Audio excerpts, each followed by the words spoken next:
আসসালামাইকুম রাহমাতুল্লাহ। সম্মানিত বন্ধুরা, সকলকে জানাচ্ছি পবিত্র জুমার নামাজ আদায়ের আহ্বান। মহান আল্লাহর ডাকে সাড়া দিয়ে আজকে সকল কাজকে উপেক্ষা করে সকল ব্যস্ততাকে দূরে ঠেলে আসুন সবাই জুমার নামাজ আদায় করি। এবং এই জুমার নামাজ আদায় করতে গিয়ে আমরা সবাই প্রতিজ্ঞাবদ্ধ হই, যেখানে যে অবস্থায় থাকি না কেন সবাই অন্তত 5 ওয়াক্ত নামাজ আদায় করব।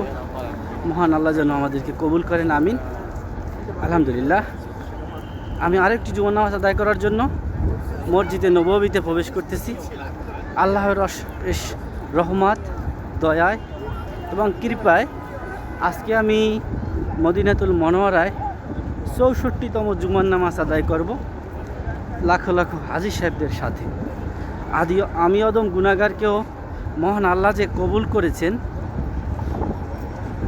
এই জন্য মহান আল্লাহর কাছে চিরকৃতজ্ঞ এবং লক্ষ কোটি শুকরিয়া। আলহামদুলিল্লাহ। দেখুন, জালালি কবুতর আমাদের বাংলাদেশে বলে যেগুলো, এই কবুতরগুলো কত সুন্দরভাবে উড়তেছে। আজকে জুমার দিনে এই কবুতরগুলো অনেক আনন্দিত।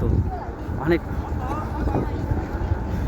মহান আল্লাহ আমাদের সকলের এই জুমার নামাজকে কবুল করুক, আমিন। সবাই ভালো থাকবেন, সবার জন্য রইল দোয়া এবং ভালোবাসা। আল্লাহ হাফেজ।